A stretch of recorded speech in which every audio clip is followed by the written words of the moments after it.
عقائد اہل سنت میں سے ایک عقیدہ توسل اور استمداد کا بھی ہے، یعنی اللہ کے سوا کسی اور سے مدد چاہنا، اللہ کے سوا کسی اور سے مدد مانگنے سے متعلق عقیدہ کیا ہونا چاہیے؟ عقیدہ یہ ہونا چاہیے کہ اللہ رب العالمین مالک و مختار ہے، حقیقی طور پر سب چیزوں کا وہی مالک ہے۔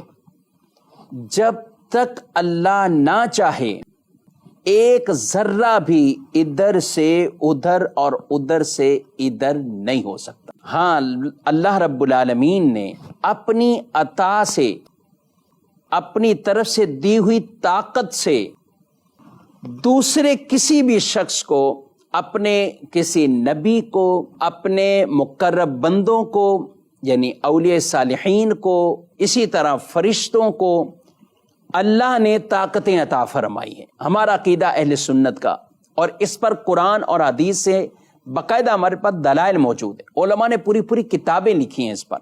تو اللہ رب العالمین کی عطا سے رب تعالیٰ کو حقیقی مالک و مختار مانتے ہوئے اور ان کے پاس جو طاقتیں ہیں ان کو عطائی مانتے ہوئے اگر کسی کا نظریہ یہ، عقیدہ یہ، تو یہ بالکل ٹھیک اور قرآن اور حدیث کے بالکل موافق ہے۔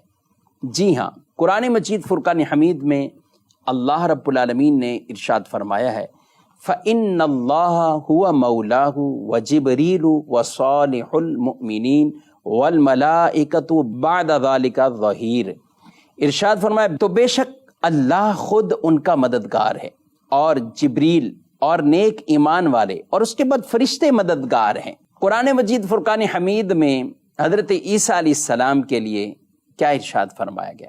خود عیسیٰ علیہ السلام نے کیا لوگوں کو کہا کہ حضرت عیسیٰ علیہ السلام کو اللہ نے یہ طاقت عطا فرمائی کہ آپ مادرزاد اندھے جو ہوتے انہیں ہاتھ پھیرتے شفا مل جاتی،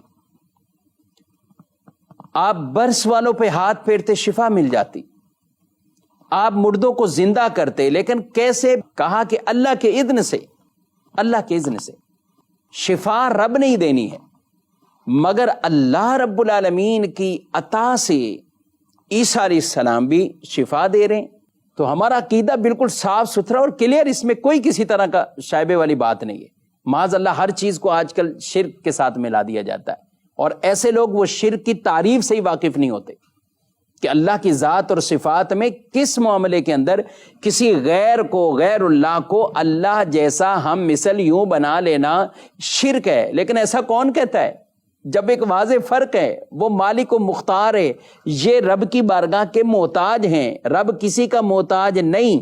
تو ہم اگر قرآن پاک کی بھی مختلف آیات مبارکہ پڑھیں، انبیاء کرام علیہ السلام کے واقعات پڑھیں، اور قرآن پاک میں وَابْتَغُوا إِلَيْهِ الْوَسِيلَةَ فرمایا گیا، اس کی طرف پہنچنے کا وسیلہ تلاش کرو، وہ چاہے عمل کا وسیلہ ہو، کسی ذات کا وسیلہ ہو۔ جی ہاں، ہنالک دعا زکریا ربہ، زکریا علیہ السلام نے اسی محراب مریم میں کھڑے ہو کر دعا مانگی، وہیں آپ نے دعا کی ہے، تو آپ کی دعا قبول ہوئی، اللہ نے بیٹا بھی عطا فرمایا۔ تو چاہے کسی مقدس مقام، کسی مقدس جگہ، مقدس ہستی، ان کے وسیلے بھی دے سکتے ہیں، ان کے وسیلے سے بھی اللہ کی بارگاہ میں دعا کر سکتے ہیں۔ جی، وَاتَّخِذُوا مِن مَّقَامِ إِبْرَاهِيمَ مُصَلًّى، یہ مقام ابراہیم یعنی جن جگہوں کو اللہ کے پیاروں سے نسبت ہوتی ہے وہ جگہ بڑی اور برکتوں والی ہو جاتی ہے، اس سے فیض اور حاصل کیا جاتا ہے۔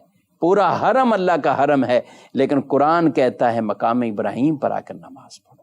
آپ صلی اللہ علیہ وسلم پر قرآن نازل ہوا، یہ قرآن کیا کہتا ہے؟ قرآن میں اللہ فرماتا ہے وَكَانُوا مِن قَبْلُ يَسْتَفْتِحُونَ عَلَى الَّذِينَ كَفَرُوا، یہود کا طریقہ بیان کیا کہ کیا کرتے تھے، اس سے پہلے کیا کرتے تھے؟ کہا کہ وہ نبی کے وسیلے سے کافروں پر فتح مانگا کرتے تھے، وسیلہ دیتے تھے، فتح مانگتے تھے، یہود کا یہ عمل تھا۔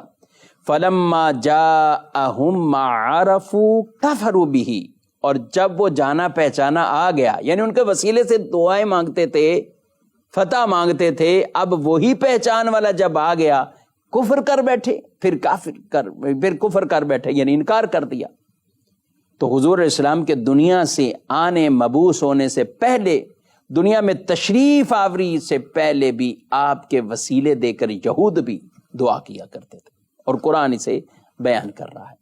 آپ کے ابھی کوئی نبی دنیا میں نہیں آئے سوائے آدم علیہ السلام، اس وقت بھی وسیلہ ہے۔ آپ کی بعثت سے پہلے بھی یہ وسیلہ ہے۔ آپ کی زندگی کو ہم دیکھیں تو صحابہ اپنی حاجتیں لے کر حضور علیہ السلام کی بارگاہ میں آتے تھے۔ جی ہاں، وسیلہ اختیار کرتے تھے، وسیلہ تلاش کرو، انہی کو یہ فرمایا گیا۔